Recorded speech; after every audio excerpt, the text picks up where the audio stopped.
I'm Ryan Betson. I'm Josh Saunders. I'm Dylan Burton. We are the PopCulturists, and last week, Injustice 2 released to much whizzle-wazzle.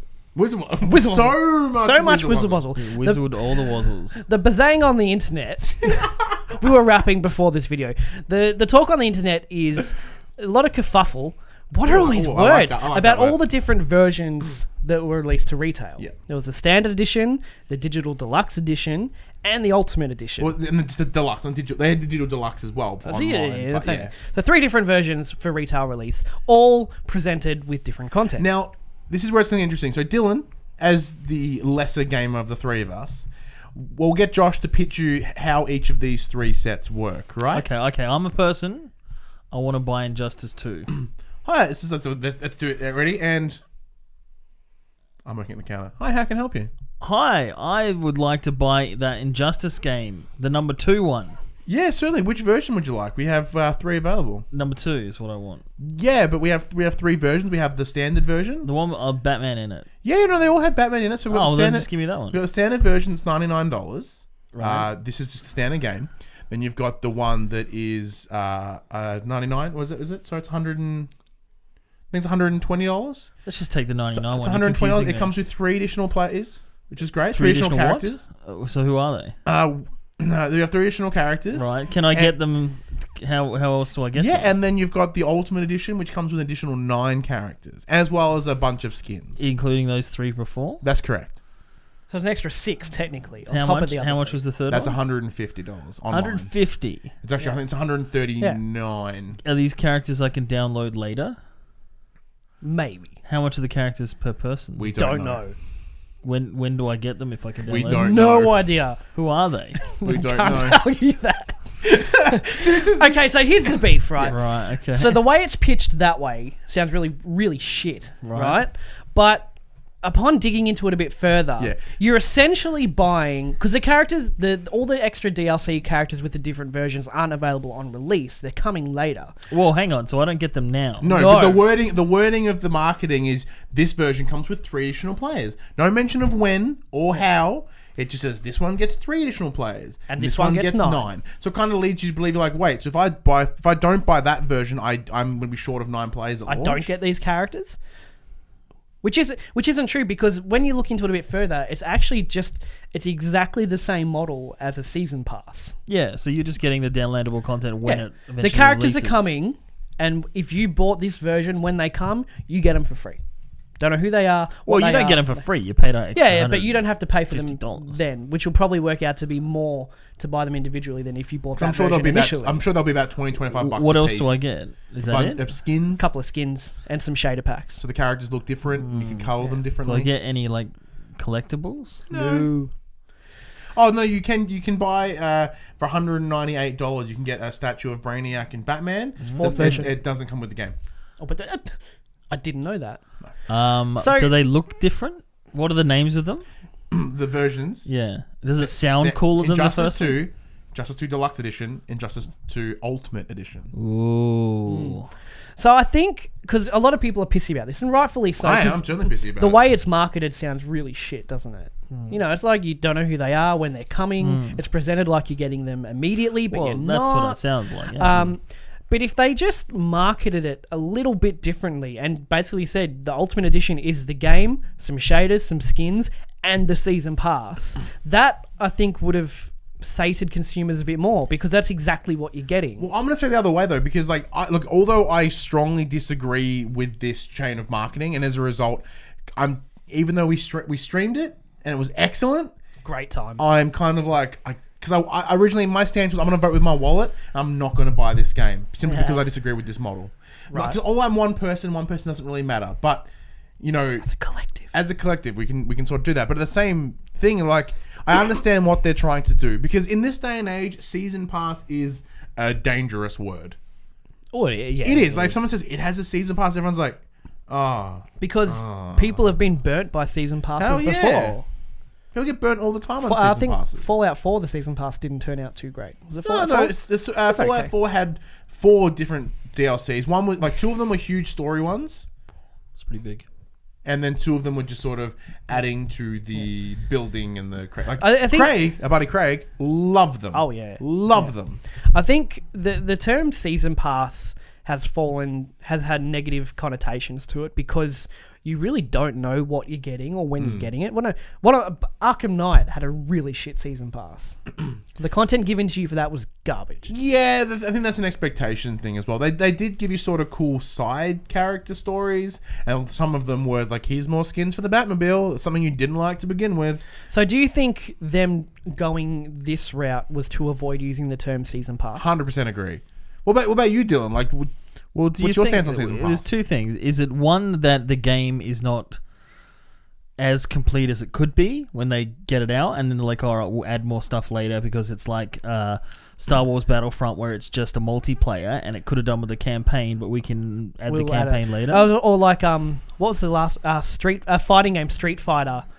They released it without half the modes that everyone wanted. I think the big difference is by like their version of a season pass, Warner Brothers and NetherRealms, they've not said that you're going to get additional modes. It's all characters, and so that's a standard fighting game. Yeah, thing, the game is right? complete. You got the full single player campaign. Okay. You've got how many characters? 28. Yeah, I think about 28 characters before the DLC ones come. Mm-hmm. You can fight online. You can fight your friends. You've got all the gear. Like the game is complete. It's just the extra characters. But again, at the same time, how confident are these companies making the games? Like, you don't know how a game's going to turn out. As best intentions that it's going to be. Does that leave the company like, well, fuck, now we have to make content, even though everyone hates this game and it's horrible and nobody wants to work on it? Like, we have to promise we're ready to something. move on to the next project. But I think there are some games that have fallen into the trap of season, like Mafia, right? Mafia 3. They're like, this game's going to go gangbusters. A game flopped so hard because it was an incomplete game. And this, like, we got given the collector's edition somewhere over there from 2K, and like it came with a season pass, and I haven't even installed it. You know what I mean? Like, because they've released like 2, maybe 3 things from their season pass. Yep. No one gives a shit. So let's talk, because what I really hate is the amount of different editions there are. You know, is it needed? Probably not, because it convolutes the market. Like, even with Call of Duty, like when a new Call of Duty comes out, there's normally 4 or 5 different versions of it. And different retailers get different exclusives, and it all becomes this and that and that. I just kind of just give me the game and the collector's edition, and then let me buy the season pass separately if I want to. See, we've had this conversation before when we did our collector's edition, like what do you want in collector's, like if we can make an a la carte collector's edition. Like, I understand why they do it, because it comes down to, like, pre-order bonuses are essentially when a retailer, so let's say EB Games or GameSpot, GameStop. One in Australia, one not in Australia. Yeah. So you say EB Games. EB Games' parent company is GameStop, right? So GameStop goes to NetherRealms, and they say, "Hey, you're making Injustice 2. We want some exclusive pre-order bonus." They go, "Okay, we'll give you these skins." Like, okay, cool. Here's X money.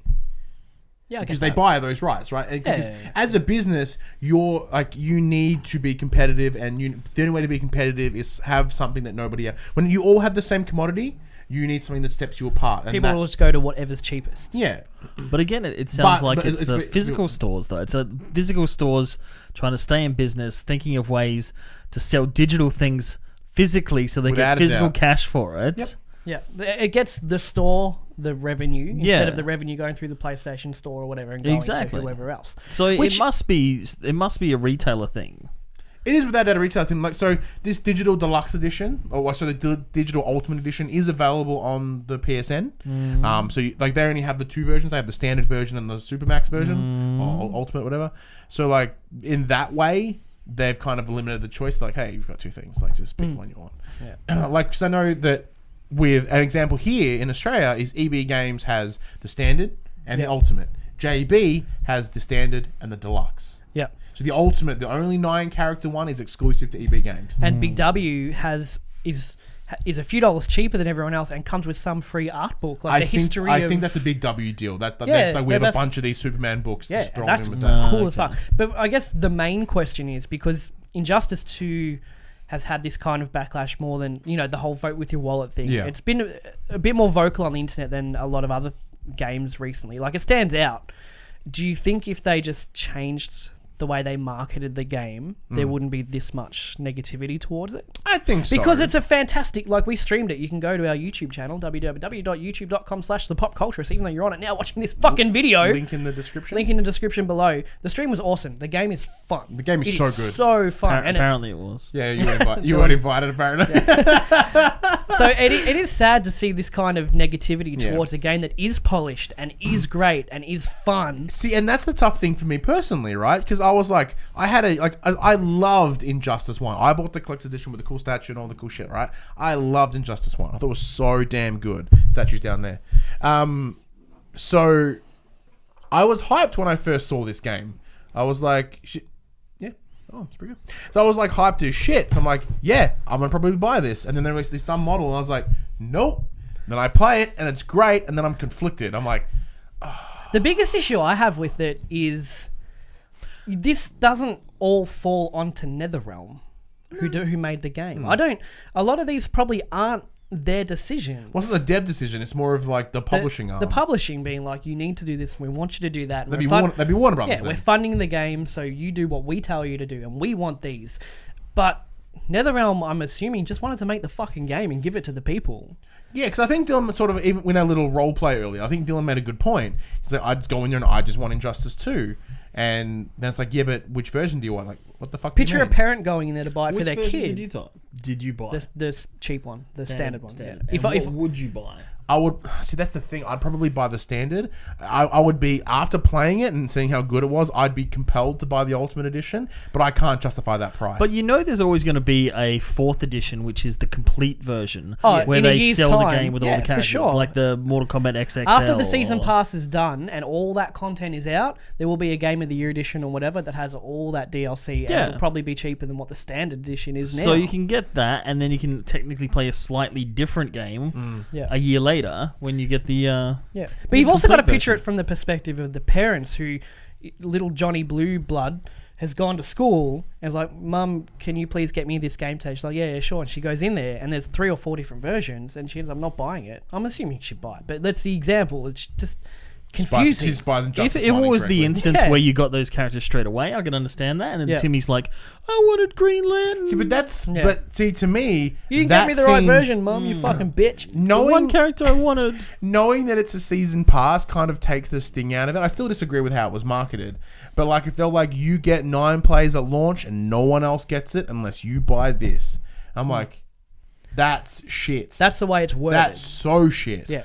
But does it clearly say no? You need to download, like, you need an internet connection, you need a PSN username. Oh yeah, in the fine print, those things. Oh yeah, but like advertised. But the way their spreadsheet is worded is you got $79.99 of whatever it is, full game. And then this game plus 3 characters, and then this model with 9 characters. It doesn't say they're coming later. It doesn't say... it doesn't hint that if you buy the cheap version, that you can't get those characters later anyway and just pay for them separately. It doesn't market it that way, and that's what is a character? $12, $7? Oh, I have a feeling it'll probably be like $25 a pack. Whoa. That's how I see it in the future. That's how many things? That's 3 characters and probably some skins, right? A lot of work. So that's a lot $75 of work. additional, $75 additional dollars, which would put it over the $140 or whatever, the Ultimate Edition. Because they all need voice acting. They all need custom animations and all that kind of stuff. Well, so I get it. But what I also don't like with, buy this one and get 9 extra characters, what if I don't give a fuck about 7 of them? Because you don't know what they are. So that's how you bite the bullet with season passes, man. That's what That's what what I pre-ordering wanna is, do. and that's what season passes. See, I'd rather just wait, and if they drop a character, then I'm like, I want that one. You so I'm can buy going to pay individual, for but it. you probably get like the 3, like they sell action figures where you get like 1 good one and then 2 crap ones. Oh, and you buy a and you 3-pack? have to buy the 25 3-pack. I confused. So the Deathstroke on the back there, which is behind Dylan. Yes. There was a version of it that didn't have the mask. It was Slade Wilson without the mask from Arkham Origins. I'm like, oh, it only comes in a 3-pack with like 2 garbage characters. I'm like, or it's like 2. You can only buy that one in the 2-pack, but the other 2 you can buy separately. I'm like, I didn't buy them separately for a reason. Yeah. Like I wanted the red hood. That's just them trying to get rid of the excess stock because nobody wanted them. Hey, I just wanted to know your opinions on that. Yeah, I think it's a dodgy marketing decision, and it's kind of annoying. That I wouldn't say that dodgy. It's just a poor. It's not lying. It's misleading. Yeah, because they really did make it out that you don't get those characters if you don't buy that version of the game, which would suck. Do the wrap up because I. So what do you think? Comment below. Let us know what you think of the things. I'm Ryan Betson. I'm Josh Wanders. I'm Dylan Button. Yeah, so do you think WB did a smart thing, but doing the thing? Now, if you like what we do, you can always look at us also. What's your spiel on for the players for social medias? If you enjoy what we do, you can find us on YouTube, newly on iTunes and SoundCloud, Facebook, and all other social media platforms. Just search the PopCulturists. We're the only ones that come up. And of Also, course, links in don't the forget to description. join us on the new Facebook group, www.facebook.com/groups/the PopCulturists. Yeah, all links are in the description. Yeah. Man, we have some good fun in that group. All right, bye. Bye.